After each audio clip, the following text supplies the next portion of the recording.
Okay, so it's Spencer here at Storm Fitness.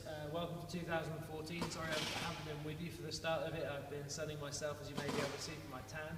Now, I wanted to give you guys a bit of an introduction to what's going to become a big theme for us this year at Storm Fitness. Is actually the things that we do for our health, if done poorly and delivered poorly, create something very different from that. I'm a great believer where I think if people are delivered with a huge amount of information at one point, it can actually result in more anxiety. And Sigmund Freud, big deadlifter, no not really, he was a psychologist, and he had one thing that I've been reading a lot of recently is a lot of psychology, and I just wanted to give you guys a little bit of a taster of what Sigmund Freud had to offer and how that relates to us as trainers and as people who want to get the best out of ourselves from our nutrition and our health. So firstly, the first thing to understand is the ID.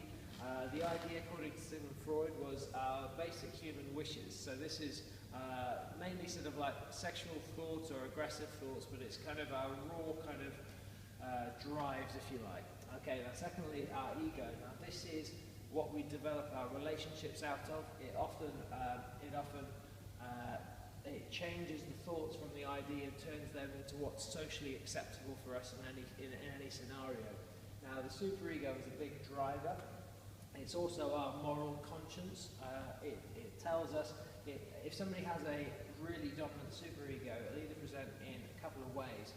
It will either be that they are very driven people, they work all hours of the day, or it will relate that they've got a very strong conscience. Okay, now that can be a good thing or a bad thing, because if you've got a very strong conscience, often what happens is you create feelings of guilt to yourself. How that pertains to training is we'll go back into it, but basically the level of what you're conscious of lies about here. So often we're not conscious of these thoughts that are throwing up. At any time that the thoughts from the idea are kind of thrown up into our mind, we become anxious and we develop coping strategies. You may have heard things that have become common terminology now, like denial, transference, projection, repression, where we're pushing these feelings down, pretending they don't exist.